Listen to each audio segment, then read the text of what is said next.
Hello and welcome to Conversations with the Voice of Reason. I'm your host, Benjamin Boyce, and today's conversant is Michael Scott from Fabian Liberty. He is a libertarian, and in this conversation we talk about libertarianism. It is kind of a geeky subject, at least to me. It's really hard for me to wrap my head around, and Michael comes in here and he really clarifies a lot of the aspects of libertarian ideology and political theory and practice for me in this scintillating discussion. So definitely do follow him on Twitch and on YouTube and on Twitter, all of which will be linked in the description. Without further ado, here is Michael Scott from Fabian Liberty.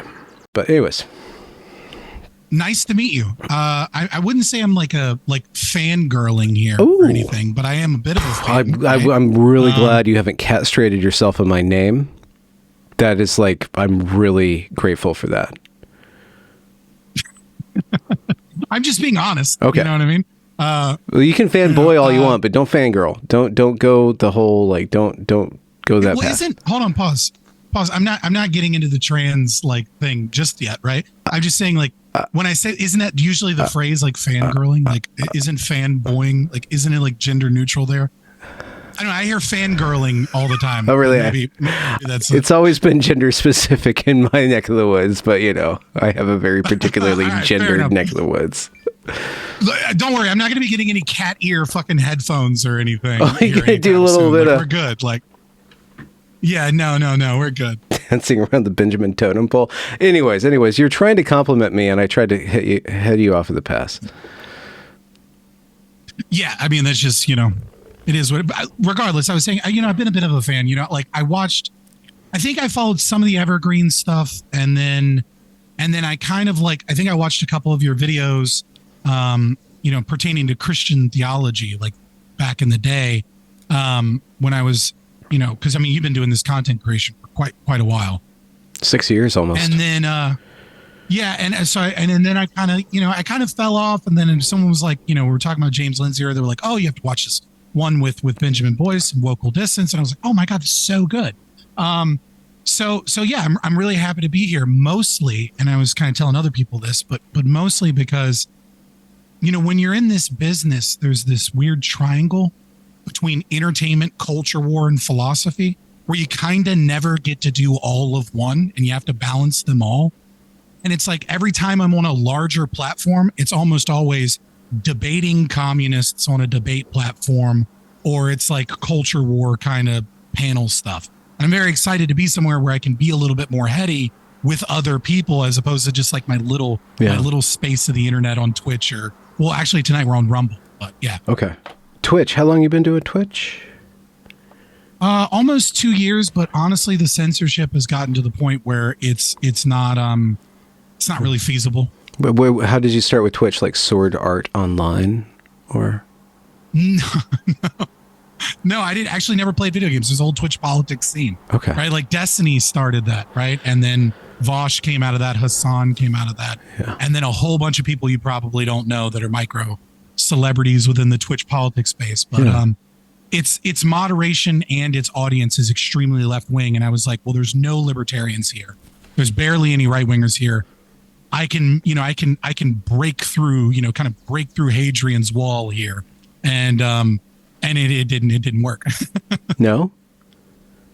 No. I made relative success there in the top 1%, but yeah, the real difference is the top 1% and the top 0.1%, right? And the censorship has gotten to a point where it's difficult to speak freely. Are you able to map what is being censored? What domains, without touching on the topics, just the general domains or the pattern of it, how they select what is. So it's kind of like the old days of YouTube, where how everyone knew conservatives were being censored, but nobody could prove it, and so you could look at tangential metrics, right? Yeah. So it'd be I would average live somewhere between 30 to 45 viewers, right?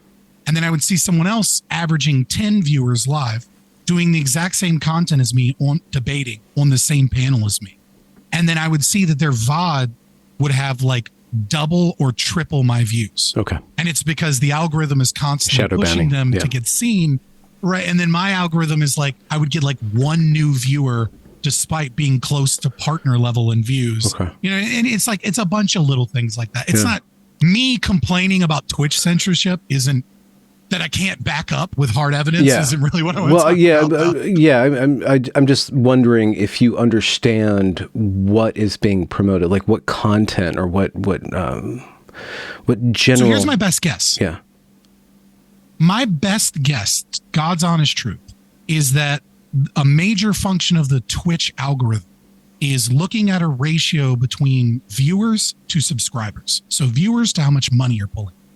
And it aggressively pushes content with low viewers with a high ratio of funds so that they'll get new people and new people will send. And I think that's why you constantly see slatterns, whores, if you will, you know, e-girls and things like that constantly pushed because I don't think that they're actually support hot tub girls so much as that's what makes money. Yeah. And I think it gets pushed more in the algorithm because it makes more money. So, you know, there's this great... I admire this man so much. He's Dave Green, or the Distributist. He's a YouTuber. He's been doing this thing for a long time. And he has pointed out that the way that these really big BreadTube or these really big left-wing streamers are able to spout communism and make bank on it is because communism, or at least their brand of communism, appeals to people with disposable income, people who don't have families. Yep. And so who would have that? People who don't want to have jobs but have money, so they'd pay the communists to feel good about like themselves and their worldview because they're mostly anti-work rather than pro-communism, which is communism in effect doesn't work unless everybody works their ass off.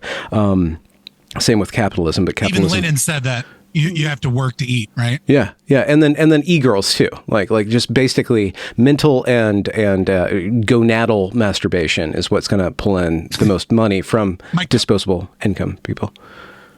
My co-host has a joke that he always says that is, you know, there's nothing more capitalist than a communist streamer. Yeah. Right. Because they're constantly begging for money, constantly trying to sell merchandise as opposed to like focusing on the topic. It's kind of, but that is part of it. Yeah. Like I would say that right wingers and libertarians in the streaming space get less money because their audience is more individualistic, more responsible with their discretionary spending. Yeah. And their audience kind of expects to buy something. And so there's a challenge in content creation from the right-wing libertarian space, which is how do I gatekeep some level of content from you in such a capacity that you feel obligated to pay me, but also I'm not destroying my brand or my loyalty or looking like I'm selling out or anything like that. And then I'm pushing the message, but also I got to eat. Yeah. You know? And then at a certain point you break a threshold where like, it doesn't even matter, and the ad revenue is enough anyways. Yeah. How do you sell libertarianism? How does one peddle libertarianism in this marketplace of ideas? I would say, and that's that triangle I'm talking about, right? And that is that I would say that I don't sell libertarianism so much as I am selling, you know, via ad revenue and donation model and things like that, and occasional bit of merchandise and things like that. You know, I'm selling theory and information and entertainment, right? Hopefully kind of combining the two, and hoping that you'll watch me, you know. I'm a terrible salesman. I'm good at a lot of things, but I'm not very good at it. It's actually one of my friends, you know, that I've met on this space. He's like, you have to stop being humble when you ask for money, and you have to start telling people that you're selling war bonds for the fight for free speech and liberty. And I'm like, yes, I need to sell war bonds, right? Right on. Culture war bonds. Yeah. So, I mean, that's what I'm doing. All right. I'll take his advice. I'm selling war bonds for the fight of liberty and then the culture war and stuff like that. Yeah. So just to reiterate your triangle, it's entertainment, philosophy, and information. Theory and information. Is that the third leg? Information? Yeah. I mean, like, I get, I mean, it's kind of just a heuristic. It's not like a well thought out theory. Yeah, it's just kind of a little bit of a heuristic, but it's like, I recognize that if I want to talk about argumentation ethics, or I want to talk about estoppel principle, you know, with analogies of like A does this, B does that, I'm going to lose some people. Right. Yeah. And so like, I need to have some fart jokes in there, and I need to meme on Joe Biden And then there's also the culture war thing that I think ties these two things together. And so talking about trans issues, detrans, we've done a lot of the same stuff. I think we've interviewed a lot of the same people. So entertainment, philosophy, and topicality, yeah, sure. Yeah. Okay. Interesting. And how did you get your start in this? I have to say this out loud because I have to bust your balls about this. You guys call yourselves the Argumentation Ethics, Affirming and Cap.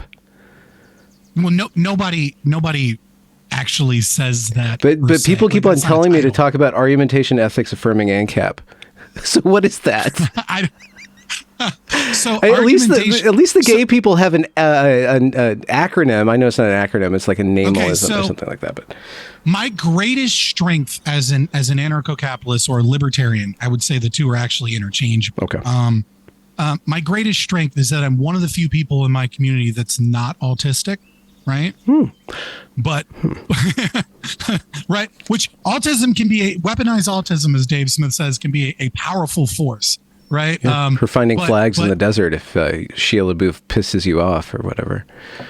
Yeah, you got it. Exactly. Yeah. Right. But also there is a difficulty in communicating, complex, heady, ideas that most people get to via Austrian economic theory. Yes. Right. Okay. I think that's how most libertarian, and so I wouldn't call myself an argumentation affirming, AE affirming and cap.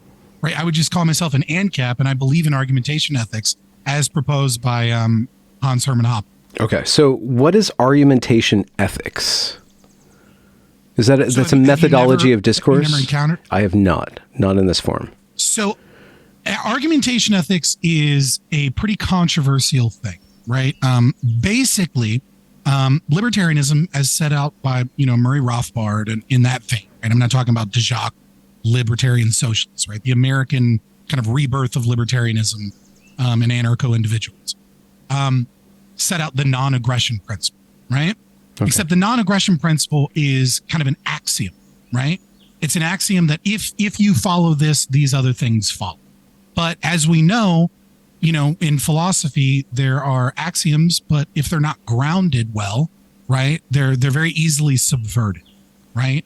I think we see this happening in the culture where we see this with our current government. We see this with Christianity, right? In some of the non-denominational churches that have become Aspen Institute, social emotional learning, gender queer churches, right? If your axioms aren't strong and grounded, there's a weakness there.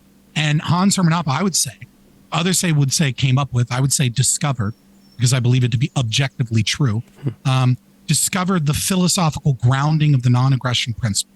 And if you go through this step by step and you go through the logic and you accept the logic, it basically proves that it is morally unjustifiable to say that a state should exist, or that that one ought use aggression or diviolence against others, or that one ought pay or take taxes, etc., which makes it pretty controversial, right? Because the claim is a huge claim. I think Christopher Hitchens famously said, extraordinary claims require extraordinary evidence when debating Christians, right?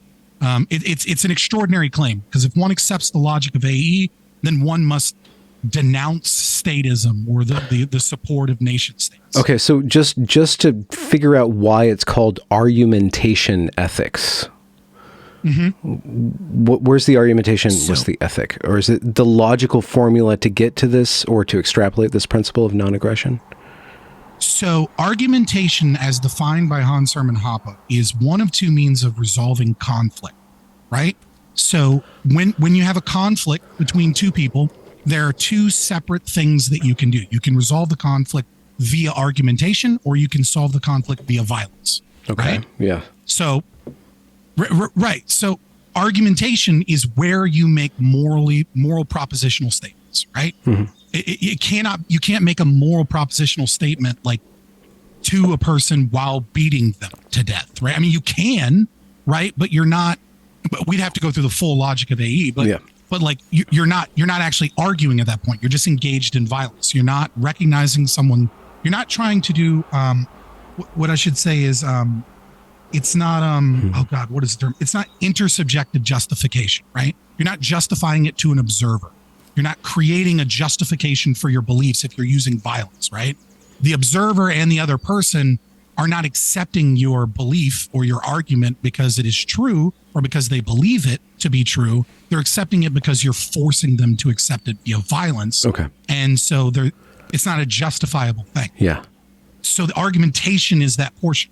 And then through that process, he believes that arguing for violence, and I believe it is objectively true, that by arguing for violence, you're engaged in a performative contradiction.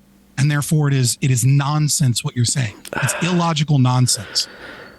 It might be illogical nonsense, but it's reality. That aside, I've been researching marriage counseling. I'm interested in couples therapy because I've been dealing with gender so much that ultimately I want to harmonize or understand the harmony of the sexes. And in a marriage, I guess you do have basically two forms of exerting your will. You have violence and you have discourse. You talk your issues through, or somebody forces the rule of law on the household. Now, within discourse, within argumentation, there are still forms of violence, belittling, contemptuousness, criticism. There's a variety of different forms of emotional abuse or persuasion, gaslighting, manipulation that take place within argumentation. So argumentation itself is not exempt from violence or enforcing your will on another person. It might be a little bit more complex, but it's still there. So argumentation in and of itself is not free from power struggles. Yeah, no, of course. I mean, I also think it's really interesting that you bring up fighting within marriages, because like one of the most foundational studies within marriage counseling was I can't remember the exact title, but it was fighting versus arguing. Yeah. And actually the distinction between fighting and arguing is made as one of the landmark cases. And within psychology and marriage and family therapy is the idea that couples that argue, right, that are genuinely interested in the other person and genuinely attempting to ascertain truth and not coerce the other person, have successful marriages. Yeah. And those that use coercive elements and those that, might engage in some form of abuse and things like that, they butt heads and they don't actually reach truth. And so I would say that what you're bringing up actually affirms my position that when the coercive element is there, the search for truth is missing and it's not a genuine form of argumentation. Okay. So the problem with an open society is that it's not necessarily a marriage. I guess a marriage is more or less contractually, people more or less voluntarily enter into this agreement and then proceed to live their lives together. As a society, at some point, people have to enforce goodwill or good argument, right? That's why the law is there, that ideally where you go and you perform a rational argument in front of a judge that then decides between these two parties and then enforces good faith argument, right? So how do you institute good faith argument without the threat of divorce or violence in a society? So I think the threat of force or violence here is interesting, because there's a common misunderstanding about libertarianism is that it preaches like some form of pacifism or something. Yeah. And that's in no way, shape, or form what it is, right? And this is where a separate thing. So now we're getting away from AE, which is a lot more complex and there's a lot more process to it, but that's fine. Okay. And we're getting into kind of Kinsella's estoppel, right? So if I go up to you, right? Estoppel is a legal principle in common law. The estoppel principle basically, and this isn't libertarianism, this is just in general, right? If I'm convicted, let's say 2 years ago of drinking and driving, I am estopped when I get a second DUI from going to court and saying, I've never drank and drive my entire life, right? Because the court says, well, actually we have documentation proving that you were convicted of drinking and driving previously. You're stopped from saying that. Like that's not a claim you can make. I can immediately say that is a false claim. Okay. Right. So the same thing is true with aggression, right? So if I break into your home, right? And kind of John Locke had that, that famous example in his second treatise on government, right? Where he says, a thief breaks into your home and he's put himself in a state of war, right? Like it's not your responsibility to determine whether or not he's armed or whether or not he's dangerous. He broke into your home out of regular hours through a back window with a mask. Like he's in a state of war. Fuck him, right? His life is forfeit, right? Well, libertarianism says the same thing, right? Is that when you aggress upon me, you're actually incapable of arguing for your own rights in the same way as someone that is a non-criminal from a natural law perspective is, until you pay restitution and repayment, right? So you can't logically, if the entire basis of the non-aggression principle is founded upon this argumentation that one ought not violate my bodily autonomy, but my own actions violate other people's bodily autonomy, I'm stopped from being able to argue those rights until I denounce those actions and I pay restitution and repayment towards those people so far as they see fit, or some other voluntary system of governance that you set up, like a covenant council or an insurance agency or some court system that the community agreed to use as an arbiter in these matters. Okay. So that concept of bodily autonomy can be hacked. I just feel like there's a lot of hacks to this. Let's say emissions, right? Some sort of emissions, some company, or I like to use charcoal to cook my beef in the evening.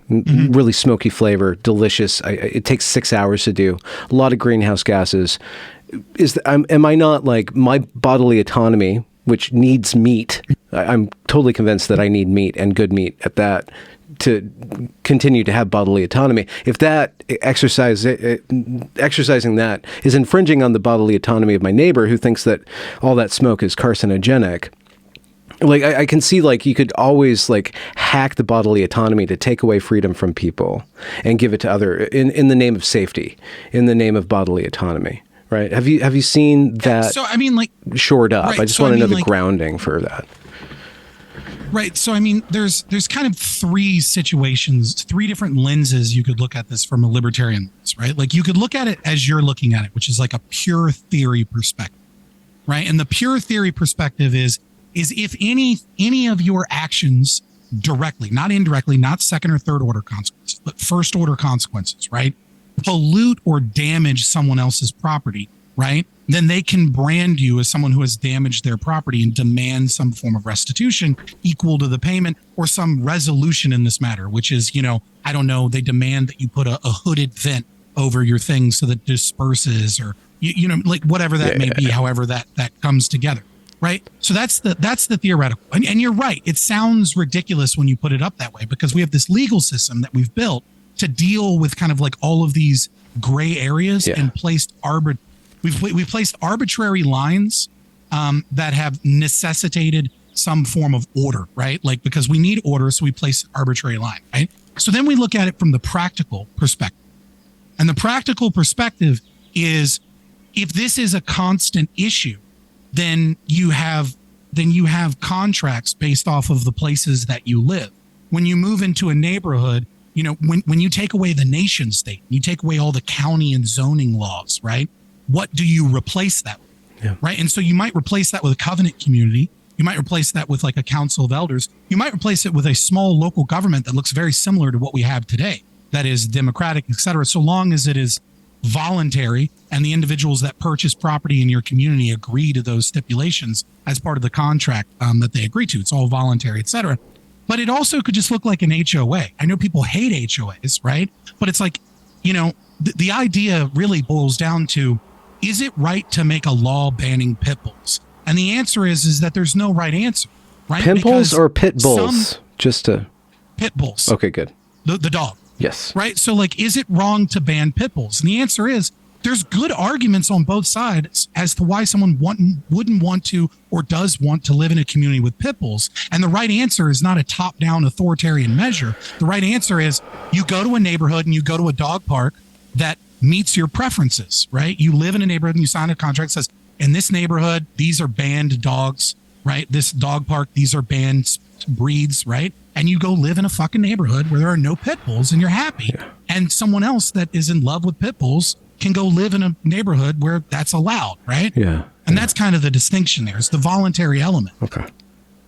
There was a third one. So you went theoretical argument or viewpoint, practical, and then... So this is like a level of abstraction above practical. Wow. And it's like, I would call it like practical. And what I would say in this instance is that just because there is objective truth in who is and isn't the criminal doesn't mean that human beings' capacity to ascertain what that objective truth is perfect, right? And so it may be technically true that you're abusing your neighbor by putting your charcoal grill next to them and like smoking out their porch. But like there's a line of delineation, right? Where like this becomes less ridiculous, right? So let's say my grill is right next to their house and it's right next to their porch. Okay. And I can't even go on my back porch without getting smoked out. Yeah. And then there's my grill is all the way over there and some Karen thinks they're being poisoned because like she can kind of smell burgers cooking, right? And so the thing is that there is a line where it becomes aggressive and there is a likely on both sides amount of restitution or repayment. But like what we do as a society is we attempt to find the truth and we do so in the most cost effective means possible. Right. And so the individual that's constantly taking people to court and has like an insurance for this likely gets high insurance because she's a fucking Karen and can't stop messing with people. Right. So like I call it the practical because we as humans were never, just because there is an objective truth that I can argue for logically, doesn't mean that we in the community will always find that truth. Okay. Right? Yeah. A murderer murdered someone. We do the best we can to find the murderer, but you never know. Sometimes you do. Well, not in the case of OJ. We still don't know. The jury's still out on that, right? Jury's not out, right? OJ's son was the one that killed that woman. All right. OJ took credit for it. That's why the DNA evidence matches OJ. That's why his son was in a mental institution and wrote letters that said, this is the year of the knife where I solved problems with my knife. That's why OJ got a lawyer for his son first before him. And that's why he went on that slow car chase that was a spectacle, because his son was leaving the state with a vehicle that ended up in a storage. I had no idea we're going to get into OJ trutherism. I was just, my brain was just firing off. So thank you very much for that. Okay. Excellent. Excellent. That's answer. my opinion. I don't fucking know, right? I don't know, but I'm pretty sure that's what happened. Dropping bombs. We'll see if YouTube's going to take me off YouTube for that. But okay, we're jumping around. around. Get on Rumble. We're not doing a doctoral dissertation. This is totally conversive. We're just popcorn, just like shooting off. Yeah. One thing that I see as a problem stacked against libertarianism is convenience. Central authority, centralization, to a greater or lesser degree, always gives us security or convenience in exchange for freedom. Yeah, right.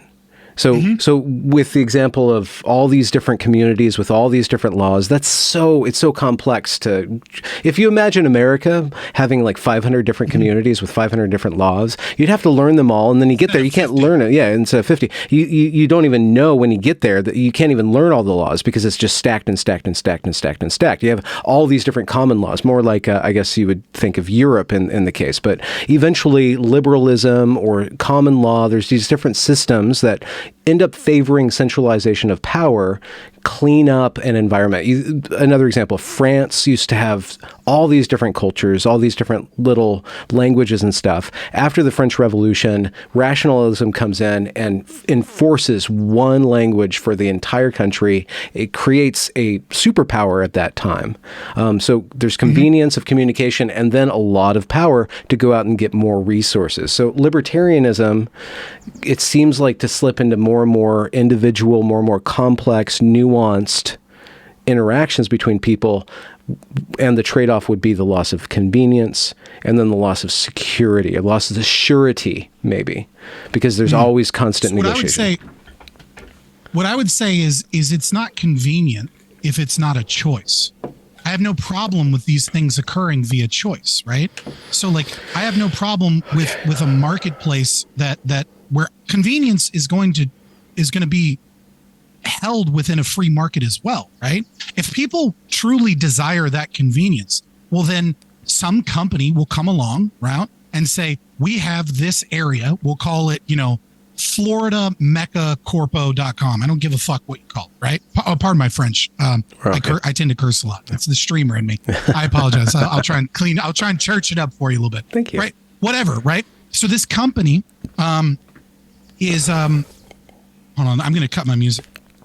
You have music playing? So this company exists. Okay. Yeah. Like, is it like dubstep or something, or like a little relaxing elevator? Yeah, but it's virtual. Sometimes it's a little both. A virtual audio cable. I have like 4. I cut it off. It's fine. Cool. So, convenience is something. So how do I put this? I would start. Let me back up. Human action, right? So one of the principal axioms of libertarian philosophy is the idea of praxeology and human action.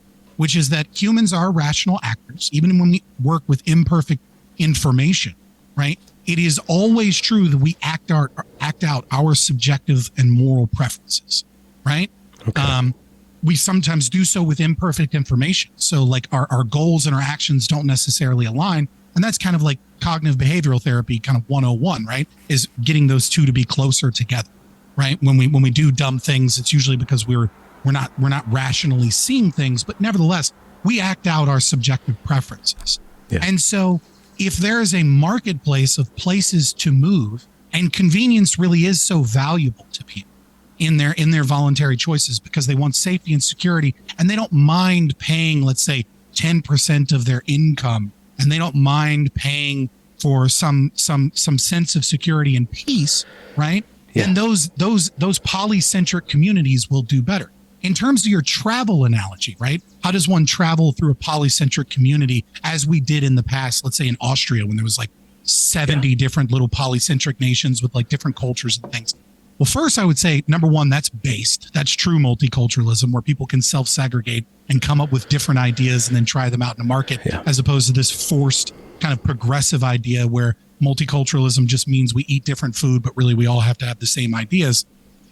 But even still, I would say that what would likely happen is you've created a market void. You've described a market void, which is people are confused because they want to travel to new places, but they don't understand the rules and things like that. And so I'm a company, I'm an insurance company, like a rights enforcement agency. It's my job to take care of your rights. And it's my job to represent you as a company, just like Geico does, right? During some infraction. And I negotiate with other companies and we've settled these disputes financially before things even have to go to court and you pay your insurance. But if neither a company or party can agree, we'll go to arbitration. Just like in car insurance accidents, 97% of them are handled by Geico and Nationwide, et cetera, right?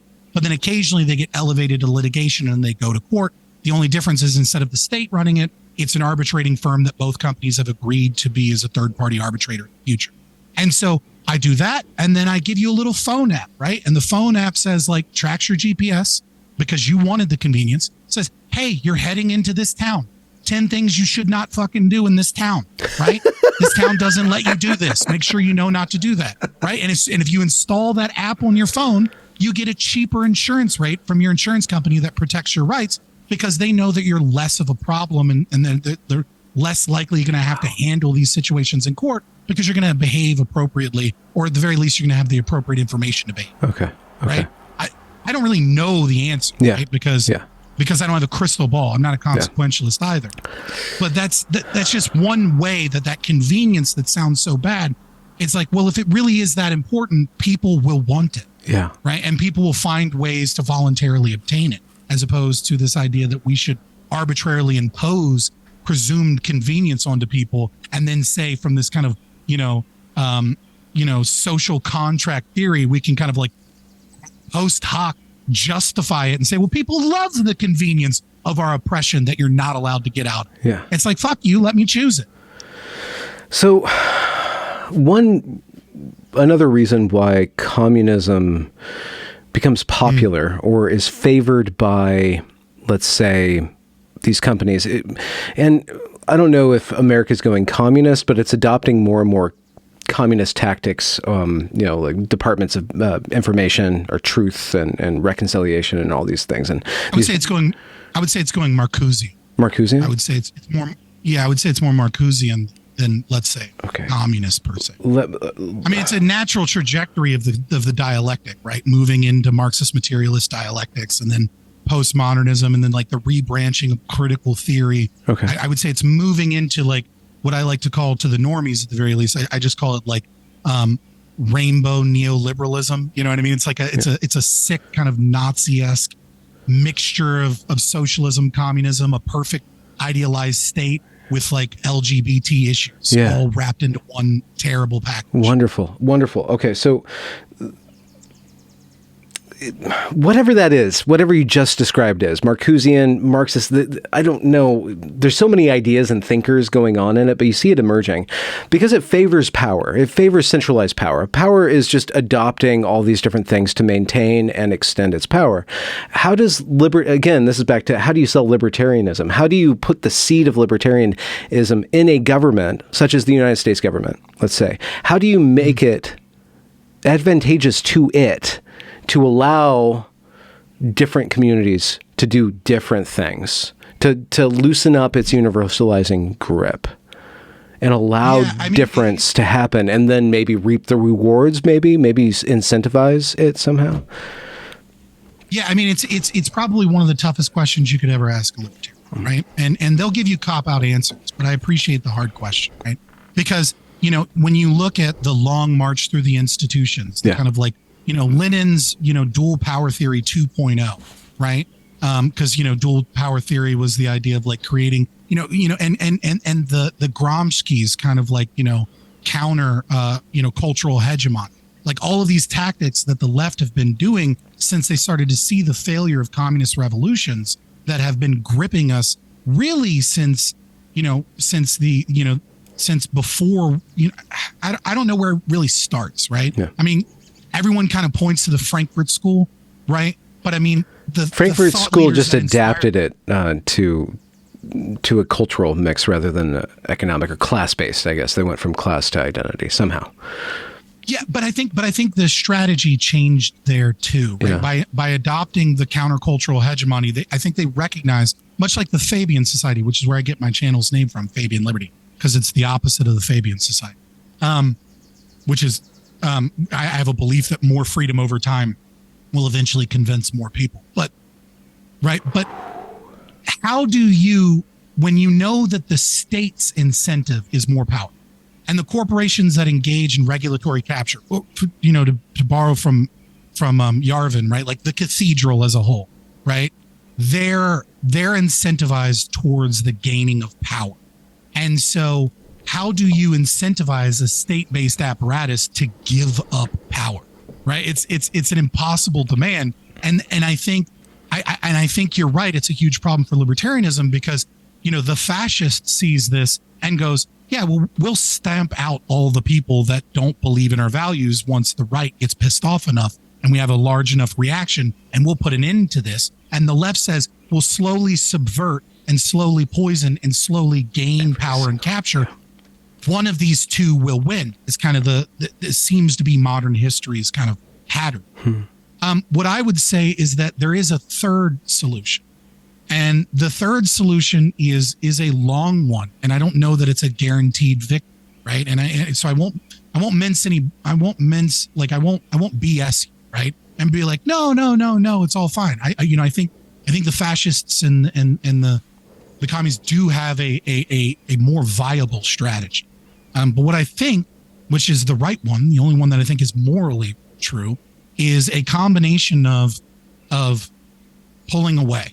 A combination of centralizing like-minded individuals that have following a philosophy of liberty and pulling away. Because while the right kind of reaction, I know I'm borrowing Marxist terms here when I say reactionary, but it's the best term to describe it, right? Even though they're talking about people that, never mind. We'll use it colloquially, right? I'm not using it the Marxian way. Okay.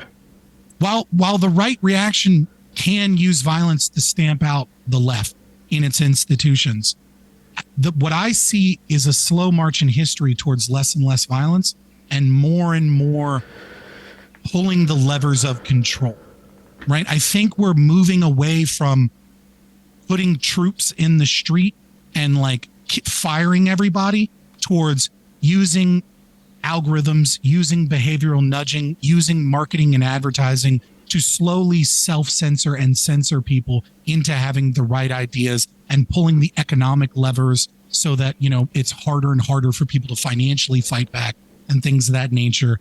Getting people banned from banks or PayPal. I think we're moving into a kind of a new unknown territory, kind of here be dragons at the end of the map. Yeah. And what I think the right answer for libertarianism is to just move to New Hampshire, be a part of the Free State Project, find people that agree with you. And I think we need to focus on the philosophy because I'll remind people that there is another part of human history where everything changed because a few philosophers brought arguments that were so damn convincing it changed the world. And we call this the Enlightenment, right? I mean, there is and we've fallen from the Enlightenment. I would say that Enlightenment philosophers were using a form of utilitarianism and consequentialism and convergence to discover objective truth. And those systems of consequentialism and utilitarianism have been poisoned. And they're now used to subvert Christianity, subvert truth. I'm not a Christian for the record, but I have a lot of, that's different. But they're use it to pull away towards what values and subjective preferences leftism has always had, right? And then mixed with a dialectic. And so they've been poisoned in such a degree that we're getting further and further away from the truth. And so I would say is I think we need a philosophical awakening, and I think we need to prepare for the fact that times might get worse. Well, no, I don't think they're going to get better. So build a chicken coop right now is my philosophy. Talk about a white pill, just a little egg. Every morning you got your own egg. The problem with philosophy, right, is that it doesn't make any sense unless you're a philosopher. You mentioned earlier, there's a lot of autists in libertarian. Every libertarian that I've known has been smarter than me and very smart on top of that. Not that I'm all that smart, but they're always very smart people. They process information in a way that most people don't. The problem is that religion fills the gap because it tells stories that translate values or encapsulate values that can make sense to the philosopher and make sense to the normie or the pleb. So, right. So you talk about the Enlightenment, you evoke, these Scottish people making all these arguments, right? And you say that we've fallen from the Enlightenment. Maybe we never had the Enlightenment. Maybe they just kind of were grasping the whole time, and whatever they grasped in that grasping allowed for a great amount of advancement in some way, but then also led to progressivism in another way. No, I agree.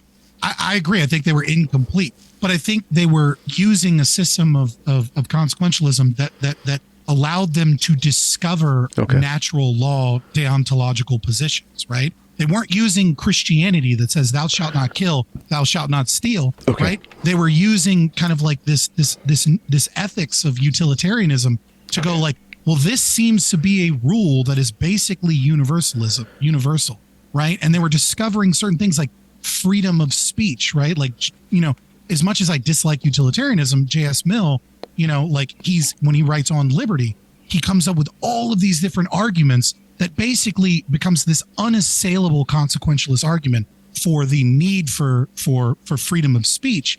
But I would say that the philosophy that they were using was always on shaky ground because it was easily subverted over time by what we have today. Okay, so let's concentrate on what do you mean by consequentialism? I would mean that any form of the normative ethics, so anything that particularism, utilitarianism, I would put them all in the broad category of consequentialism, which is that an individual takes their, and this is probably, I'm struggling to give a charitable definition. Tell me a story, like just a playground story, ELI 5. Right. So the idea being like, it's wrong to steal, right? And the Christian would say it's wrong to steal because God commanded us not to steal, right? God that gave us logic, the breath of life. In the beginning was the Word, and the Word was God, and the Word was with God. Yes. Right? Gave us logos, right?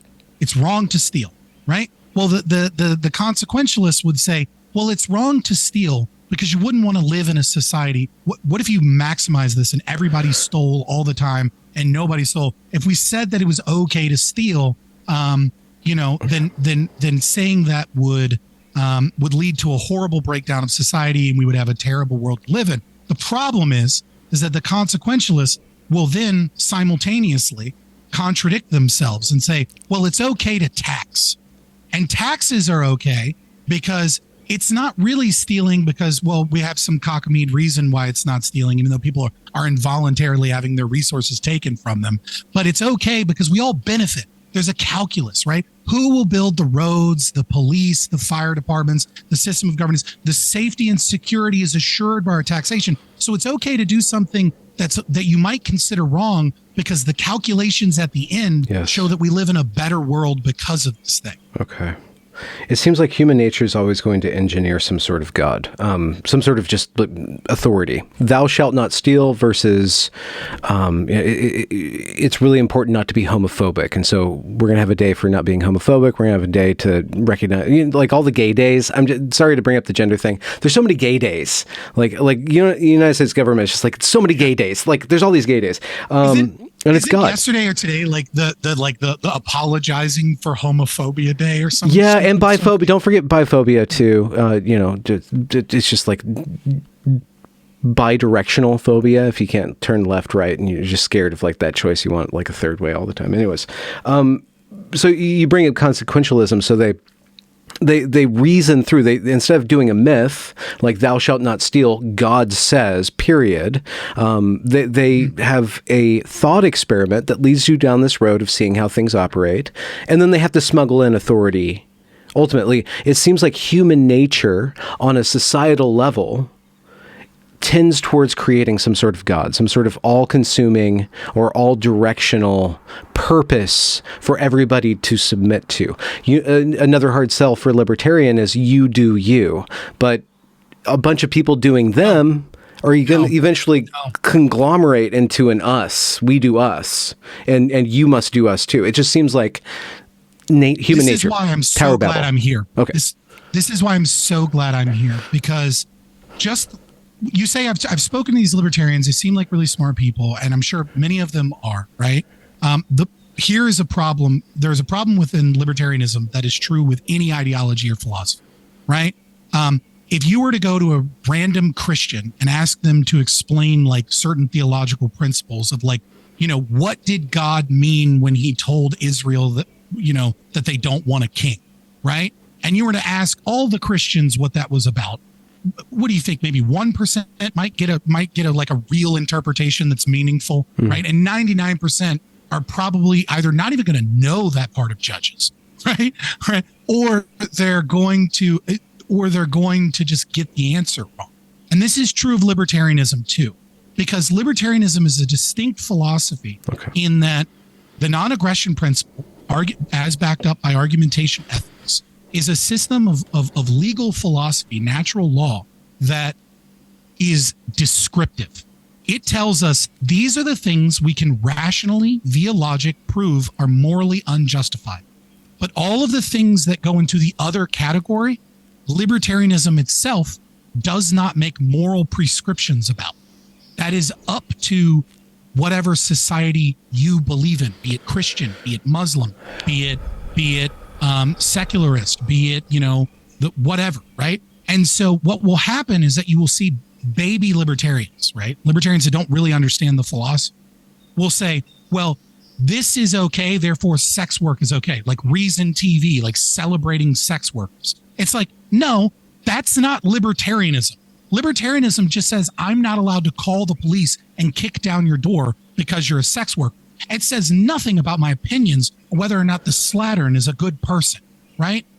And so when you say, well, the society will invent this, it's like, well, yeah, the closest thing we have to anarcho-capitalism in the United States today are the Amish and the Mennonites, right? Like those are ANCAP societies, and they're deeply, deeply Christian societies.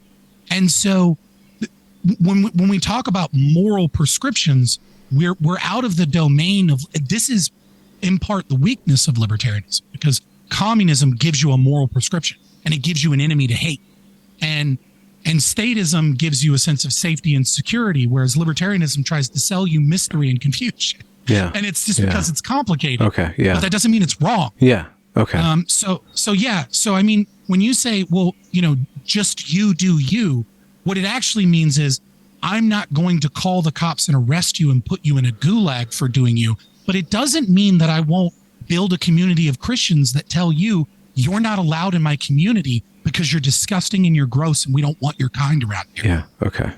Could you get it? I think this be a good entry point for what ANCAP is for the normie audience. And I love my audience because they're as normie as I am in so many different ways, and I'm a total normie here. So how are the Amish ANCAP? Like, what does that mean? They ride in buggies, they wear dresses, they build barns in a day. They have like 1 year per life of complete, just absolute madness with cocaine and hookers, whatever you want to do for Rumspringa or whatever. And then they go back to normal, mostly. And they have among the highest birth rates in the world, if not America. So what is it about their community? If we kind of strip away the very strict cultural norms that they have, if you strip those away, how economically or politically they are ANCAP or anarcho-capitalist? So two things. I'll answer your question. I just want to say one thing. When you say Amish, right? What you're really you have a caricature of Amish people in Pennsylvania, right? That are eschew technology and stuff. There are the Beachy Amish, which are communities that are kind of somewhere in between Mennonites and Amish, right? The Mennonites are more progressive than the Beachy Amish. Progressive meaning what? Sorry. More like religiously progressive, like more liberal, like you know what I mean? Like the Beachy Amish they use cell phones and drive cars and work jobs, right? But at the same time, not everybody that's Beachy Amish has a cell phone, and it's very, very common amongst the Beachy Amish that the cell phone's very restricted by choice, and that the wives and the husbands utilize each other's cell phones, and that friend groups use their cell phones as a means of being their brother's keeper to ensure that they're not abusing. They're not going down a sinful path. Yes. Yeah. So what ANCAP really is, right? At its most base point, right? What anarcho-capitalism is a political philosophy of law that states that one ought follow the non-aggression principle. And so what this means is that you should not aggress upon anybody else, right? You should not be the initiator of violence or force against other people. Now, once you pull that apart, that means you can't stop capitalism by force, right? Like you can't, the communist that says, it means private property rights because they're connected to an individual's bodily autonomy. And they have rights to private property. I could explain that more, but I want to be, like you said, keep it simple. Okay, yeah. Right. So a religious community that has a self-imposed voluntary set of rules that doesn't arbitrarily impose or aggress upon other people is one-to-one commiserate with anarcho-capitalism. Now, I have disagreements with, right? To me, I'm a little bit more progressive in my social values. To me, I don't like their pacifist stance, right? Because I think it's not necessarily a path to success long term. But that doesn't mean that they're not ANCAP and that they don't follow anarcho-capitalism. What doesn't follow anarcho-capitalism is forced taxation, forms of slavery, any forms of aggression or fraud against other people. And the Amish don't do that, or to the best of their ability, don't do that. And they have, council of elders. And the thing is that another important element of Amish society is that you can leave, right? Like once you come of age, and in many of them, they actually force them to leave, to go out and experience the rest of the world, to make sure that this is really the life and the choice that you want to make to be a part of the community. And I think that's why it's so commiserate with anarcho-capitalism. Yeah. But when you think ANCAP, you think like libertarian mecca, big corporations, money bags, and that's not really what it is. Yeah. Huh. A problem for me, just narratively, or just, I guess, in a certain form of philosophically, is this notion of choice. Like one didn't choose to be born. One didn't choose to be a man or a woman. One doesn't choose when they die. But if you go up to Canada, you could probably, kill your baby and here soon. Yeah, right. Yourself. So that just seems so one-sided. Like I want freedom, but I know that every freedom that I'm afforded is built on previous obligations of my forefathers. Yes. And of my civilization, dating back thousands of years. The people who sacrifice themselves for me. That's why I don't like the pacifism portion of the Amish, Okay. right? Like, I think you do need to fight to protect these systems. Yeah, well, and just to bring up that, like, the Amish, yeah, they get a year off to go out, but it's kind of tricky because they weren't given the option in their rearing. They weren't given multiple options in their rearing of all these different things. So they're just kind of thrown out into the wild. And of course, they're going to mostly come back because they were not acculturated to these other forms of living. So it's not really voluntary. Like if you're born Amish, I don't know what the recidivism rate or the fleeing rate is, but it's got to be like 1 or 2, 5% or something like that, right? So voluntariness is a very subjective thing. So, so when we say voluntary, we mean coerced, right? Like non-coercion. You're not lied to. There's no fraud being committed in the action, and there's no threats of being compelled by some measure. But there's always. Now, do you have any kids? Yes, I have 2 children. Okay, like 2-year-olds. You have to compel them to wash their freaking hands to go to bed. Yeah. Okay. So human being is not born a rational voluntary agent. This is what I'm trying to figure out. No. What I would say is, so Walter Block has a wonderful essay on this, and he's a sweet grandpa, and he'll talk to anybody. He'd love to talk, and he has some wild things that he believes that I disagree with, like voluntary slavery. He wrote a bunch of books called Defending the Indefensible, right? Huh. But setting that aside, right? Like, I disagree with him, but that's another day.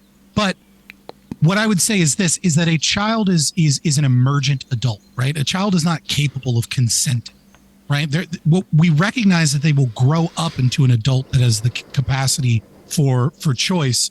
And so what it is as a guardian, it is your responsibility to protect, to the best of your ability, the latent adult properties, if you will, like the idea that this person has human rights and they ought not be violated. Right. And to violate them would be a form of aggression. Right. But that doesn't mean that because the kid wants to wear a fucking purple raincoat to school on a day where it's not raining, that you go, well, they made that choice, so we let them. Right. What it means is, look, I am the parent. I'm a rational actor. I'm an adult here. I have like a fully formed frontal cortex. Right. Like, I'm going to compel you. Absolutely. Because what you're really doing is kind of think of it like a will. Right. Right. When someone dies, when someone dies, their will kind of it lets them know what their wishes were after they're dead. Right. Now, imagine if a will needed to be translated over time. Let's say a period of 18 years. Right. Well, as you translated more and more of the will, you'd start to see the individual you have here and think of them like that. Right. You kind of start to understand what it is that they want. But you can't fully release any of the property from a will until the whole thing is translated, just in case you did something wrong, right? Yeah. So what you do is, as they become more and more of an individual, you as a parent, you begin to give them more freedom, more individual choices, and you kind of back off, right? But ultimately, you don't relinquish that control until the very end, until they've really proven themselves to be worthy of going out, striking out on their own as an adult. Yeah.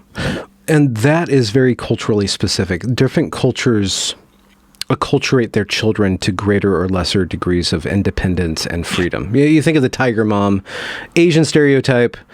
I know a lot of Asians.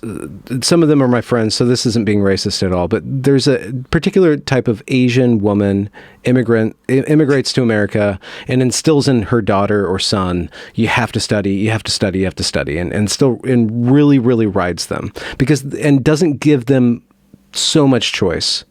So much as maximizing a narrow range of choices. You can be a music director, a doctor, or a lawyer. There's certain cultures, maybe you could bring up the Jews if you wanted to, that really ride their children to be really productive members of society, to have really big sense of obligation to a very narrow set, to basically their family and maybe their religion or their clan a little bit, but it's really restricted. And then others, like basically waspy people that just let their kids run roughshod because they want to give their kid the maximum amount of freedom to explore themselves and maximize themselves. And maybe those kids, some of them become very, very brilliant. Most of them kind of become very, very marginalized. It's just a different kind of calculus. So it's not, the human being can be programmed for more or less voluntary freedom, right? So in a libertarian, I guess just for you, because you're saying libertarianism is you're not going to judge anybody else, but to what degree do you want your kid to be successful or to be free? Because I think freedom isn't just slavery, it's also success. You have to submit your freedoms, your immediate desires, let's say, for long-term outcomes. So there's a lot of tension there. So I'm just wondering how you implement libertarianism in your children. So I would say that, the relevant literature because we're in the domain of things I can't prove to be unjustified, right? Important distinction for libertarianism, right? Often things I can't prove to be unjust. See, you guys, you have such a branding issue. Like you have to explain it. I'm explaining, okay. Right? When most ideologies or philosophies or people say you should do this, there is a hidden threat of coercion or force behind that, right? When the communist says this shouldn't exist, they're often also saying, and I will use the violence of the state to stop it, right? When the Christian conservative says, we don't want, children playing violent video games, it's very quickly followed up by a law for like an ESRB rating system or something, right? There's going to be an element of coercion in that, right? So, and I agree to that in things that are inherently aggressive, right? If I can prove that you're aggressing, you're initiating force or violence against somebody or their property, which is in effect violence against them, right? Because you can't separate their property from their past and their present. They have a historical link. You make them a slave in the past when you steal their property because they work for the things that they achieve, and then in the present, you're stealing those things that they work to achieve. So what I would say is, but there's another domain, which is like, I can't prove it's aggression, right? So I cannot unequivocally prove that I ought use force or that I'm allowed to use the police state, if you will, or whatever force available to me to stop you. That doesn't stop me from making moral prescriptions about what I think should and shouldn't be done, right? This is where we go into the domain of trying to argue with people and trying to segregate into communities that follow the values that I have. And then trying to convince other people.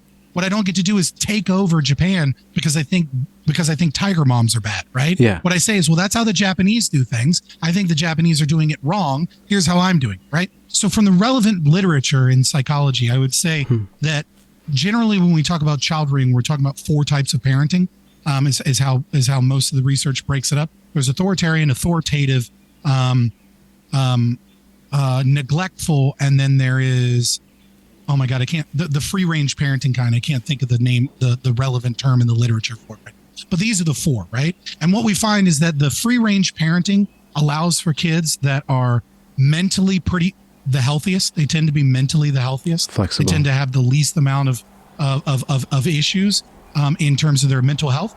But they also tend to be the least self-reliant and financially struggle and have issues and then end up with stress and financial concerns. On the other end of the scale, you have authoritarian, the tiger moms, right? Those kids tend to develop a lot of stress, have a lot of mental health issues, but they also are the most successful financially and the most self-reliant. And then authoritative is kind of like the in-between, and it tends to do, again, this is kind of like doing a calculus. What do you value more, right? Like, what is your value? Like, what's more important? But they tend to do kind of the best of the both worlds. And then kids of neglectful parents or abusive parents kind of just are screwed every which way, right? I tend to think as a libertarian, the way that I parent, right, is that I tend to be authoritative, or at least I try to be. But I also try and instill at a very young age a sense of boundaries and independence in the children, while also recognizing that I'm the father figure. For example, my daughter is mostly potty trained. She wears diapers when she goes to bed. She wears diapers when we go out in public in places where I can't trust that there's easy access to a public restroom. And my son is autistic, so even then, that's like really difficult to do, like public restrooms with a daughter, with a son. Yeah. And like there's never a changing station in the men's bathroom anyways. Right. So what I tend to do with my daughter is, like, if I have to change her diaper and she's freaking out, like, I talk with her about it, right? Like, just a little bit. I'm like, okay, daddy has to do this. I don't force her. Like, I try and let her know, like, I understand that, like, this is your space and everything. We got to clean it up. And I do the best I can to like get her to that, you know, try and be calm. Sometimes I'll make a game out of it. Yeah. Right. You know what I mean? And we'll play around a little bit. But what I don't want to do is I don't want to be like, be quiet, like we're doing this. Right. Because I want her to have that sense of, I want to build at a young age, a sense of independence, a sense of individuality. Yeah. But at the same time, I'm not going to give my daughter a urinary tract infection because she doesn't want her diaper changed. Right. Yeah. Like, no, I'm changing your damn diaper. Yeah. Yeah. So if you were given San Francisco, you didn't have to take it by force. It was a gift. Somehow, completely voluntary. You have a bunch of tech billionaires and then druggies in the streets, right? And everybody gets to do what they want. On some level, that seems kind of libertarian in a way, because there's a bunch of very, very rich people and a bunch of very, very just people just shooting all the drugs that they want, right? Like, this is a messed up version of libertarianism. So I'm wondering how you would reform a place like San Francisco with the disparities that it would have to make it a place where you would want to live, right? How do you enforce a moral order on the highest and the lowest elements of society to bring them in tune? Okay, so I don't know that there's a right way to answer this question because it's such a fantastical kind of idea. Well, thank you for humoring me. Yeah. Like, I think the right answer to that is like Wyclef Jean's "If I Was President," right? Which is, if I was president, I'd be elected on Friday, I'd be assassinated on Saturday, I'd be buried on Sunday, right? Like, I'm pretty sure whatever scenario creates this is going to have me killed very soon. The powers that be are not going to allow that. But I would say yes. The term you're looking for is libertine, right? Which is these ideas that aren't really grounded in libertarian philosophy. What are they grounded in? This idea of, well, they're grounded in many people that flock to libertarianism have a certain personality, right? Which is we like to call them like guns, God, and ganja. You know what I mean? Like, I want people to just be able to do whatever, live and let live. And, you know, Hoppe argues in Democracy, the God That Failed, that one cannot be a libertarian without being conservative, and one cannot be a traditional conservative without being libertarian. I'm sure many conservatives would take issue with that, but it's a very silly kind of notion that you have of not you personally. I understand you said it was like kind of a thought, you know, how is this not the utopia? Yeah, but so I just want to point that out, that's not really what libertarianism is. So okay.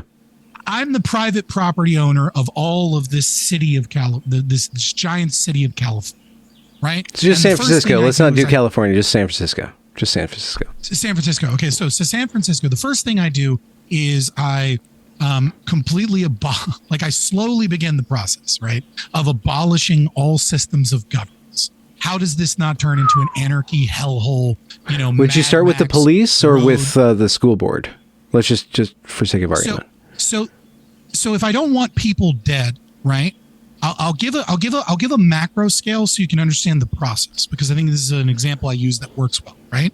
So if I don't want people dead, what I first have to do is I first have to give people the freedom to create solutions, and then I have to slowly get rid of the oppressive things that are pricing out of the market the actual solutions until eventually I can dissolve them. A lot of ANCAPs are going to be mad at me for this. Interesting. Because they would say your duty is to get rid of everything. So I'll give you an example. The Food and Drug Administration.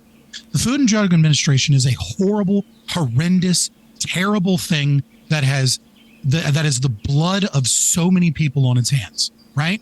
During the AIDS epidemic, right? They stopped medications for HIV. They stopped vitamins and things like that from coming in, forcibly poisoning people with AZT and horrible doses and cancer because the science said it was okay. Right? Fauci was there though, wasn't he? Like making sure that everything was okay in that? Wasn't he? Fauci Fauci deserves a lifelong prison sentence for many different crimes. Oh, okay. He's a repeat offender. He's a repeat offender, right? But also we could look at Purdue Pharma as an example, right? And the way that they captured FDA, they got them to get a special warning label.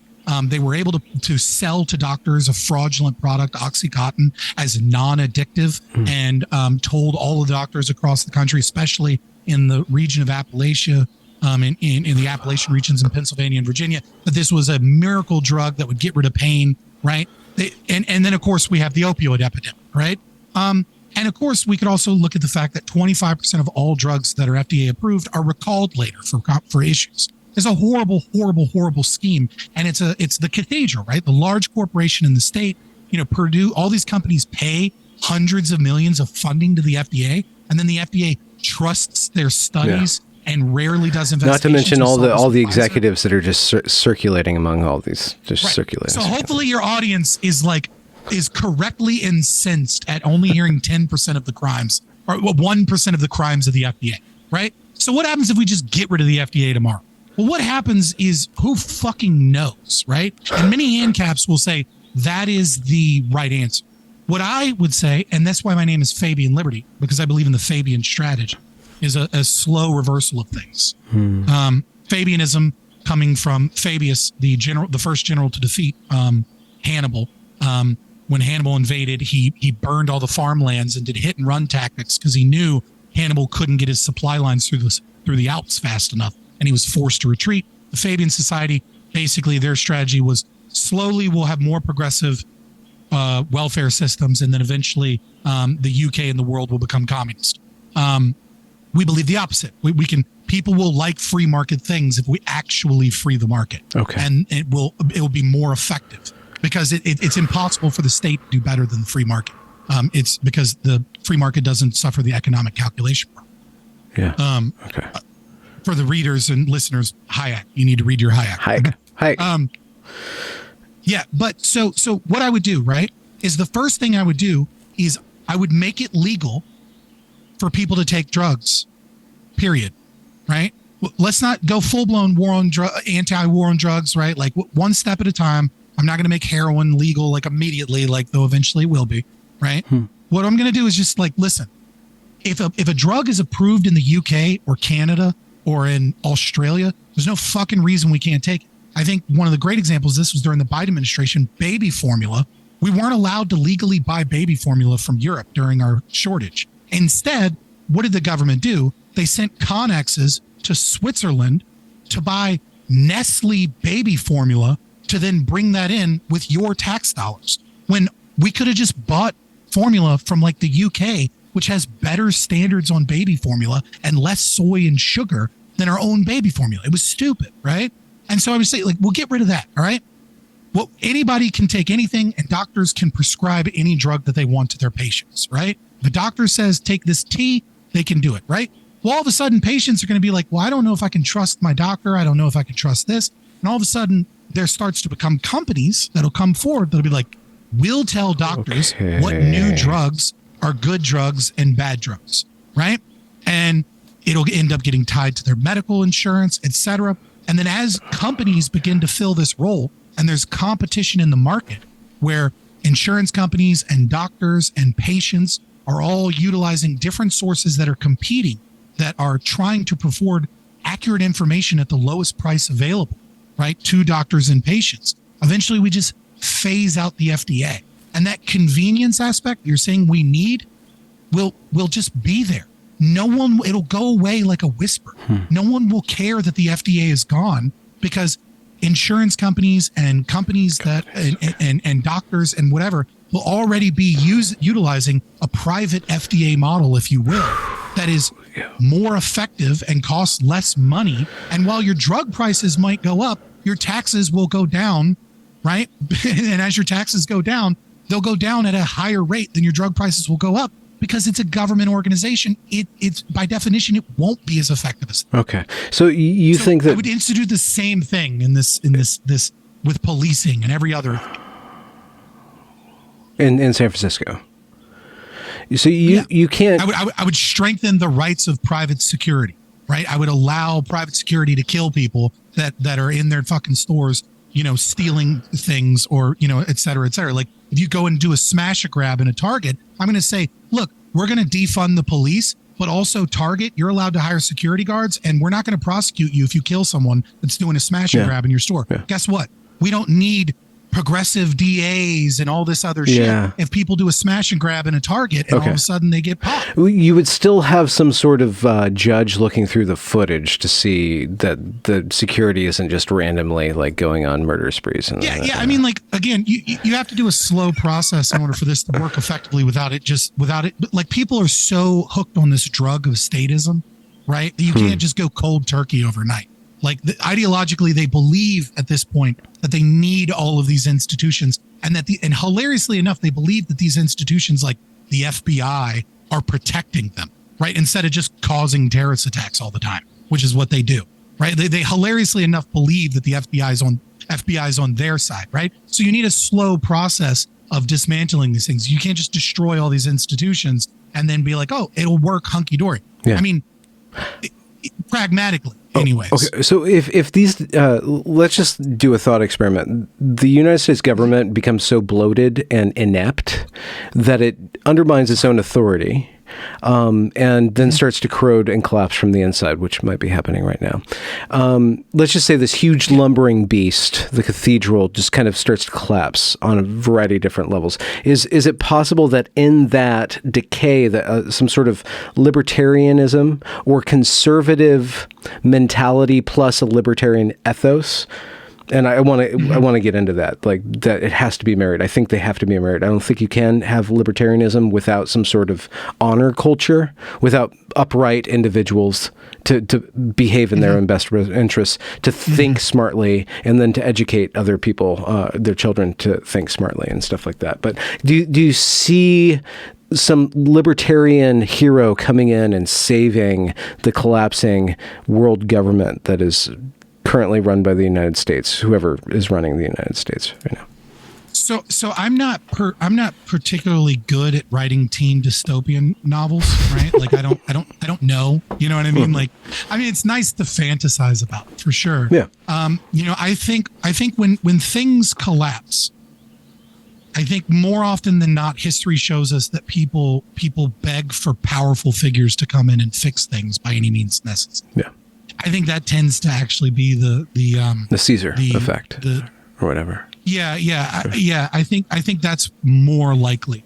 And that is why I think it's really important that libertarians, I don't want to say give up, right? Because there's a simple, James Lindsay, a lot of other people, they get really mad when libertarians say this and talk about national divorce and things like that, right? I'm not saying apply for national divorce tomorrow. What I am saying is why are you in New York, right? When New York announces, that they're going to start like reducing, they're going to start carbon taxing red meat to get rid, like, why are you living there? Why? Move. They don't want you. They will not be kind to you, and they will put you against the wall if this trajectory continues. So why are you living next to these people? Right. And so I think once people get it, right, that you need to move to a community of like-minded individuals, right, that creates a resistance effect, right? Because, it's easy to bomb a country or a city into oblivion, but not if you want to take it over, right? Because, and this is why, like, total war is great when your back is against a wall, but it doesn't work when you want the resources, including human capital, from an area, right?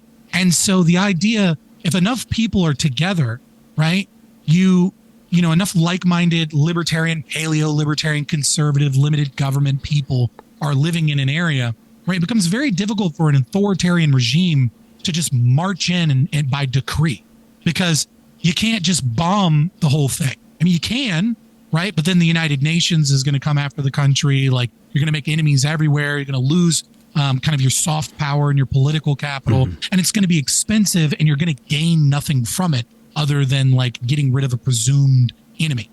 And so this is why you need the Second Amendment. This is why you need gun rights. Even though, you need to arm yourself, you need to be in an area, because, you can look at, let's say, World War II when the Germans took over France, and the French resistance in World War II. They were able to slow down the Germans by multiple days and basically stymied the Blitzkrieg because they put dinner plates on the road, and the Germans couldn't tell whether or not those were landmines, right? Trying to occupy a country of determined citizens that want their freedom is incredibly expensive. So it's not really about fighting them in this all-out war. It's about a deterrence and about separating and about recognizing that, yeah, the state power and some of these institutions may continue to grow in power and ridiculousness, but you need a pushback against that. And I don't know what that future looks like. Does it look like secession? Does it look okay? Does it look like things, just kind of normalized? Does it look like all out war? Like, I don't know. I'm not engaged in a crystal ball thinking, but I can look at New Hampshire, and I can look at the fact that during COVID, for example, they passed a ton of bills where, for example, in New Hampshire, which is where the Free State Project is, where a lot of libertarians have moved, they have forced the Republican Party there to a more libertarian position. And even though the libertarians were winning elections, they had to appeal to libertarians or lose elections. And so with the COVID policy, the state of New Hampshire was the only state that refused to do any federal tracking of vaccines. They were like, yeah, you want to mandate this shit in schools? That's fine. We're not going to give you any information, right? Like, it became too cost prohibitive to deal with it. Okay. The state of New Hampshire has said, we refuse to enforce any gun laws on constitutional carry or assault rifles. So it's like, we're not going to stop you. We're not going to start a war. But if you want people to not have their assault rifles, you're going to have to go door to door with federal agencies, right? Like, so I don't know. That is God, it's such a bigger conversation. Yeah, I know it is. It's such a huge thing. I agree that it is a difficult prospect. What I fight for is self-segregation. Yeah. I fight for people to understand the philosophy a little bit better. Yeah. And to gatekeep people who presume to be philosophers that say bad things, that are subverted, right? Like, I will gatekeep the hell out of people that are like, I'm the person you should listen to. Now let me say stuff that's totally wrong. Yeah. Do you think? And I think, go ahead. No, yeah, I've talked way too much. I'm kind of on a rant. What was your last point? You had one more point, and I think. Do you remember? Well, I think I think we also should learn from our enemies, right? And I think the Libertarian Party, for example, needs to be a vanguard party.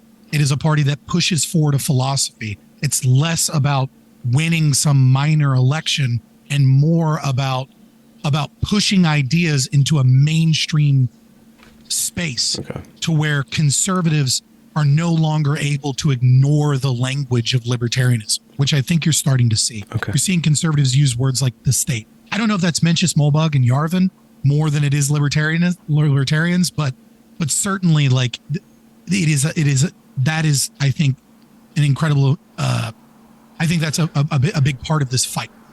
So, mentioning Yarvin, Curtis Yarvin, I've interviewed him a couple times. Great guy, some brilliant writing. Lucky you. I'm kidding. You've worked very hard, right? He's game. You've had a lot of great interviews. He had a very controversial essay that everybody hated it, where he talked about how the hobbits need to just follow the dark elves or something. Like, he had this whole thing. Anyway, so behind you is this bucolic landscape of the Shire, and in the novel The Lord of the Rings, that the Shire is eventually taken over by this white wizard that becomes like the Rainbow Wizard. Literally, in the story, he becomes the Rainbow Wizard. He turns from the White Wizard into the Rainbow Wizard. Not at all seeing into the current state of affairs right now, but the Shire's taken over by the bad guy. You think hobbits with handguns, shotguns in the Shire, would have stopped the greater power from this little community? And I'm talking about, like, you saying that there's a community aspect to this, or community solution. Okay, here we go. Yeah. So I'm just kidding. So the reason I have the Shire behind me, I agree. I think, hobbits with handguns would have been a much better situation. It's funny that you noticed that, not that you notice that it's there, but like, you kind of already are pulling apart why it's there. Which is that, the Shire was very, very close to the type of society that we would advocate for, though pacifism, bare feet and beer definitely is weakness. Well, private property rights in an anarchistic society is pretty rare. You know what I mean? Like, maybe the Republic of Kospaya from 1440 to 1822, I believe, is probably the only example of a anarchist society with any longevity with private property rights. Yeah. So it's very close to what we advocate for, as well as the joke is I'm 6'5". So it's kind of like an inside joke too, because it's just funny to have behind me. And also it's greenery and it's cool to look at. And and then when I was a kid, I used to steal AOL like DVDs from like Blockbuster bins. Like like when like the internet, you first had to like get like free trials to get it and stuff. It was like a little period of time there, or to like use AOL Instant Messenger and stuff. So I would just get those demo keys, and I would put in fake emails all the time, because this was before you had to verify your email address. And so I would put in like the Shire at, Bilbo Baggins at theshire.net, or like Han Solo at the millenniumfalcon.com. Yeah. And so like it was a thing. So yeah, so it's a joke. Yeah, no, I think it is in many ways the type of society we would like. Yeah. But I don't think there is any one right type of society, right? Like, people are different.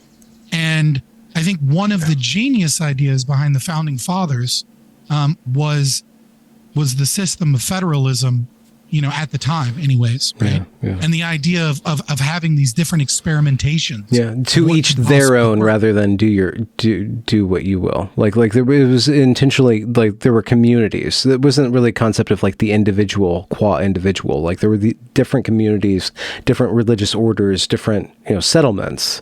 To each their own. You could do these community level experiments. Yeah, and so I mean that's the polycentric view of libertarianism, but also there's nothing wrong with a large swath of land being taken over by one community voluntarily, because this is the rules and the mechanisms and the companies that people want in that regard, right? Like, I would have no problem with like the entire state of Florida being like one type of anarchistic community, right? Like, I think certain models are scalable and certain models aren't scalable, right? Like, I think, for example, I have no problem with communists that live in a commune that don't violate other people's property rights. Go to your kibbutz and stop posting on Twitter, or go ahead and post it on Twitter. You know what I mean? Like, I'll if you want to go live in a commune, be at it. But I don't think it's a scalable thing without violence and problems beyond like, kind of like a couple hundred people. Yeah. Like, you start getting into like 1,000 people, you start getting what is, I can't think of the psychologist right now. That number, it's like 226 or something. 120. It's like how many? It's like how many people you can like attach a name to a face in a community, and then beyond that, like, you don't know who the people your neighbors are, and so you're not really capable of like having this partnered communal sense of like we all own each other. Like, you're just gonna have problems. Yeah. But yeah, like I have no problem. Like, there's no right answer. I mean, there might be, you know what I mean? Like, you know what I mean? From an objectivist kind of like pro-life versus anti-life position, there might be one optimal path.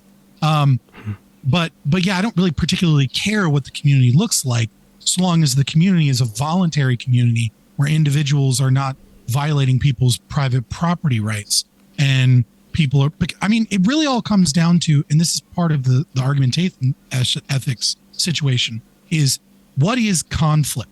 What is a moral system but a system to reduce conflict, right? We want to reduce conflict amongst people to the best of our ability. And where conflict arises is when two individuals or a group of individuals want to use the same scarce resource to opposing means, right?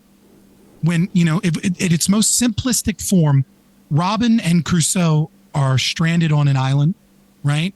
And there is a really good, pliable, thin, long stick, right? And Robin wants to use the stick to fish because we're stuck on an island. I want to make a fishing pole. This will be a good fishing pole. This is how we're going to feed ourselves. And Crusoe wants to get off of the island, so he wants to use it for a raft, right?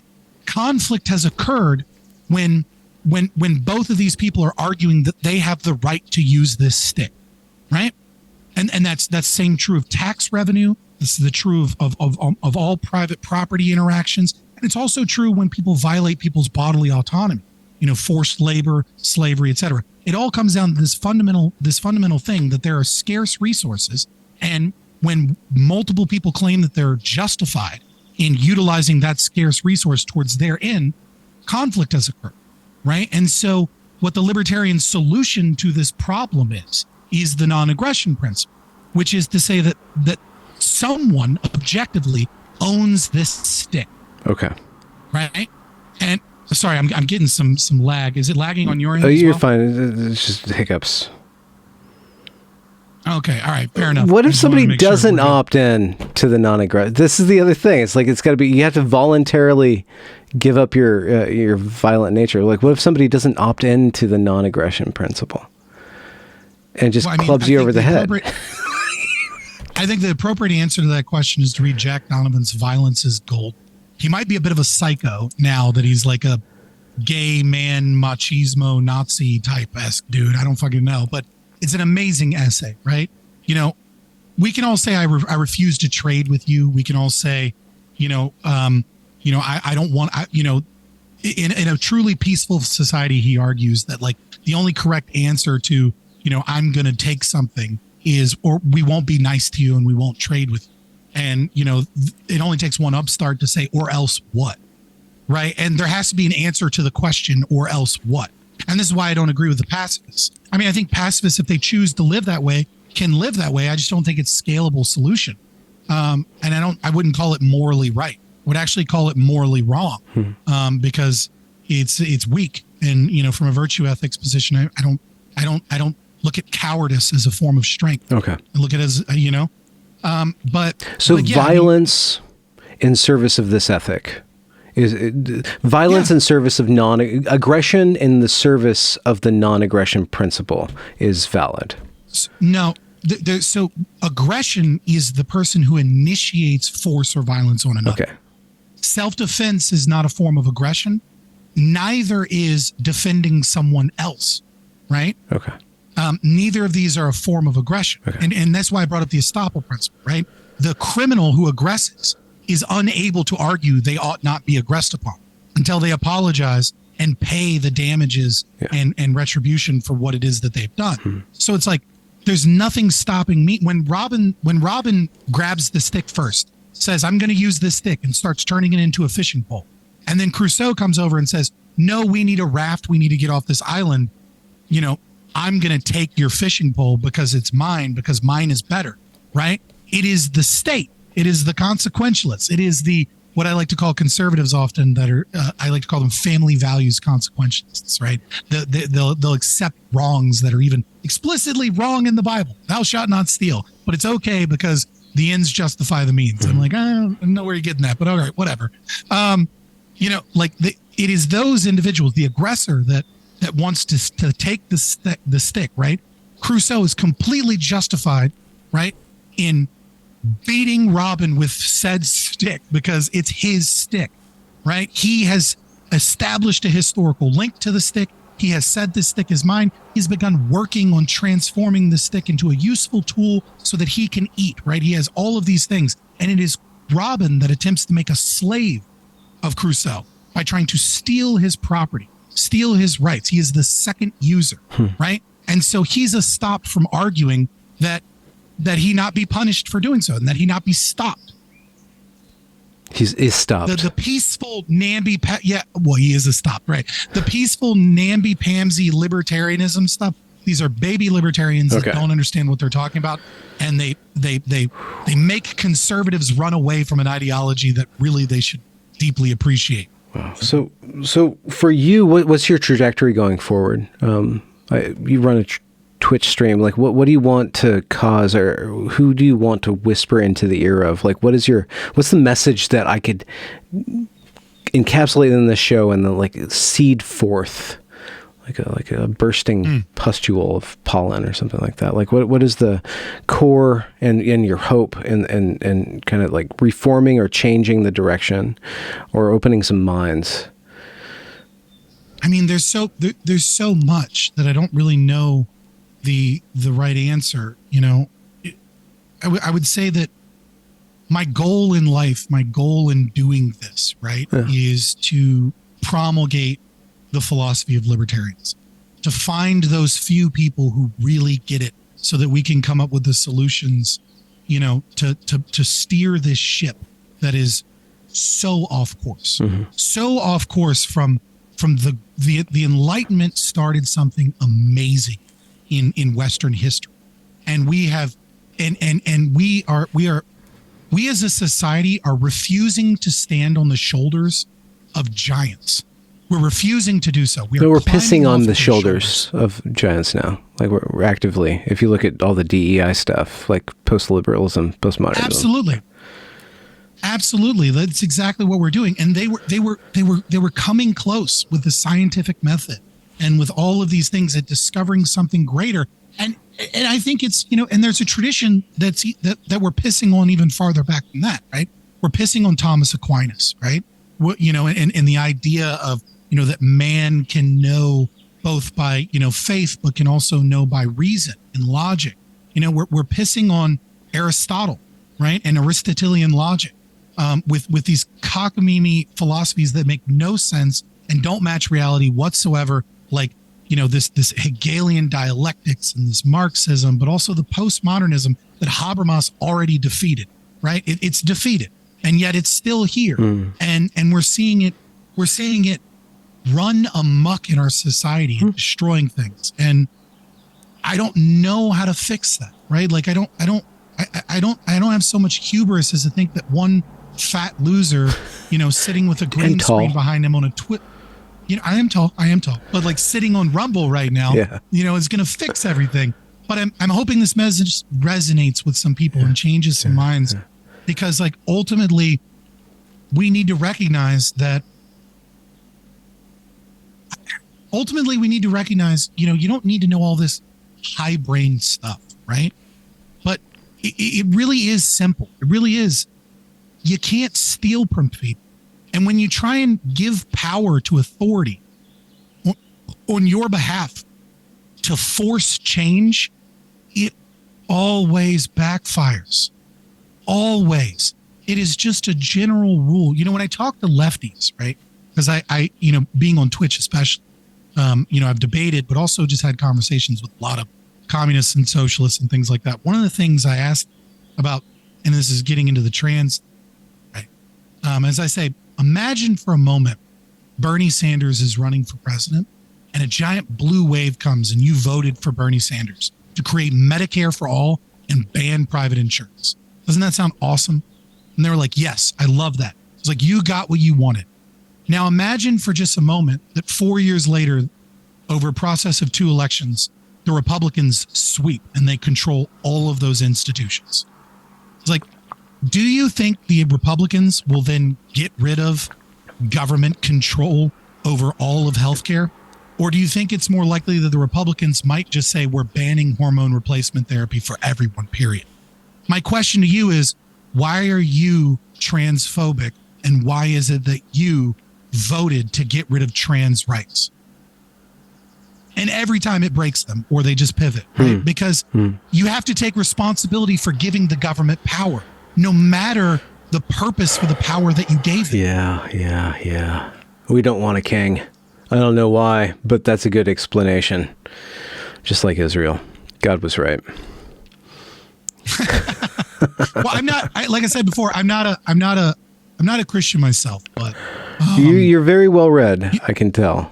So, well, I went to Liberty University for grad school as an atheist, which was an experience. Okay. When I was taking counseling there, which is hilarious because Liberty University as an atheist was more welcoming to my ideas than going to undergrad at a liberal arts institution in psychology and sociology. Like those places were hellholes.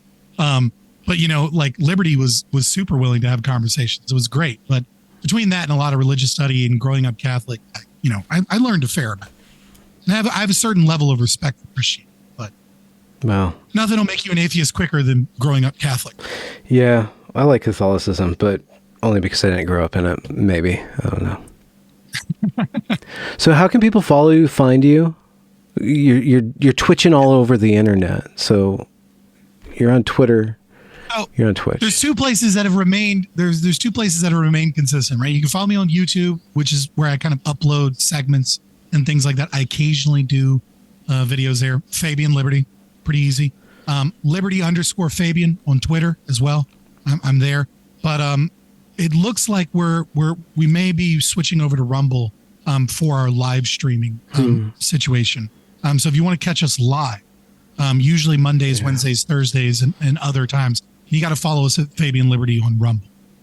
You know, when content creators use the third person pronoun, you never know if they're being hubristic or they have a team behind them. And I don't want to pry into I have a co-host. Oh. I have a co-host, but I'm the talker more so. I'm the extroverted theory person, and he's hilarious, and he actually introduced me to anarcho-capitalism. Like, he's the one that converted me, and I'm the one that does all the debating and talking, so we're good friends. But he does he does a lot of the editing and producing and moderation, and helps me out tons, and is there for the dark humor as well. So when I use the brand, it's because there actually is to it. Yeah. And going forward, do you do planning things, or you're just kind of interacting in argumentation and going forward? Do you have like a project or something for people to look forward to that you're working on this year, maybe summer? So I, oh God, I'm doing so many things. Like, as a streamer, it's a different situation because you spend a lot more time on screen and you spend a lot more time prepping for on stream. And so the amount of time off screen is somewhat limited. But I mean, I'm working on a video to prove via argumentation ethics, but starting with existence exists versus the primacy of consciousness, and then moving into Aristotelian logic, all the way through to prove that private property rights are indeed an objective fact. And anyone that says that aggression is allowed is it makes talking illogical nonsense. Okay. Anyone that says taxes are okay is illogical. Okay, so hold on. So you're making a video that goes from proving that existence exists to taxation is theft. Pretty much, yeah. Wow. It's a daunting task. I've got a lot of the script written. I like it. Love it. It's ambitious. I love it. What I've done primarily that I think is probably distinct about me is using my counseling education and understanding and things like that, along with my understanding of the philosophy of critical theory and queer theory and gender theory, in trying to talk about the specific problem of cluster B personality disorders as it pertains to the transgender. On transgender. Can we do a second episode, or is that like another person? Is a whole other personality, internet personality? Because I'd like to. No. That's me. Okay. I talk about. I mean, I interviewed Chloe Cole, and and I talked with Richie, and I talked with Blair White, and a bunch of other people about it. But yeah, I mean, it's like I said. Remember, there's a triangle. There's philosophy, and then there's culture war, and then there's entertainment. Yeah. Right. That's the culture war piece. Okay. What's your entertainment? Do you have little cartoons about diaper changing? No. No. I'd love to talk to you about that. Also, DM me and remind me. There's someone who has that I think you would love to talk to that has a great story. And I know you've done a lot of conversations with D-trans people. Jade Rants on Twitter, or you could just reach out to her. Jade Rants on Twitter. Okay. I think she told her story with me for the first time, but she has in a way that only people that have interviewed a lot of D-trans people know, how like each story kind of has a similar path, but also is so tragic and unexpected in different ways. And there's a lot to glean from it. Yeah. It's also kind of almost impossible to pick apart because they're each unique. And I don't know. I think you would have a great conversation, and I think she would like talking with you because I don't know. Just DM me and remind me, or DM her at Jade Rants on Twitter. Like, reach out to her. She's good, people. You have a name on the Zoom. Are you allowed to? Am I allowed to say it? To end the episode, or do you just want to be Fabian Liberty? I mean, I'm Scott from Fabian Liberty. Okay. If you've donated to me on PayPal before, then you know that that's my name. I don't necessarily put it out there, but it's such a common name that it's like whatever. Is it Mr. Scott or just Scott? I didn't mean to do it. Okay. It's kind of there. I just go by Scott. Well, Scott, thank you. I didn't mean to do it. That's okay. Things happen. It's the internet. You just get locked into things. Email addresses. Scott, thank you very much for joining me. You kind of you hurt my brain in a really good way, like that Bryan Adams song, like hurt so good. So thank you very much for your time. And I'm going to have you back on solo to talk about counseling stuff, because I think that's a very important vector. Real quick, before we go further, right? I didn't do my internship, right? So I do not have a degree as a master's degree in counseling, right? Okay. I have like 43, 42 hours, and I've looked at it a lot. I just want to be very clear before that I'm not accidentally like putting credentials I don't have. Okay. Cool. Okay. All right. Sorry. I just wanted to just real Okay. Yeah. No legal advice either. Yeah. No legal advice. Yeah, for sure. But I would love to talk with you about that. Yeah. It's a bit of a passion project of mine, and I've done some videos about it, but yeah, it's definitely something that no one is talking about. It is a serious element of this. Yeah. No, absolutely. Which is what I would, just a teaser, people need to look up what is a growing understanding of cluster B disorders, which is vulnerable covert personality disorder. It is a sub-form of narcissistic personality disorder that a lot of people do not know about. And if you read about that and then you look at trans rights activists tweet, you'll go, holy shit, these are the same thing. Ooh, it's a mental disorder. You're not allowed to say that, so I'm not going to say that. You're not allowed to say that. I'm on Rumble. Like, you need to get your for the recording. Like, I'm on Rumble. I can say whatever the hell I want. Yeah. Well, yeah, for now. I'd love to talk with you again about that. That'd be great. Absolutely. Appreciate it. Absolutely. Let's sign off now. And thank you very much. I'm going to end my end of the recording. Let me know if you're still streaming on your end. Well, I am. Okay. I am. Okay. Well, I'm going to stop it.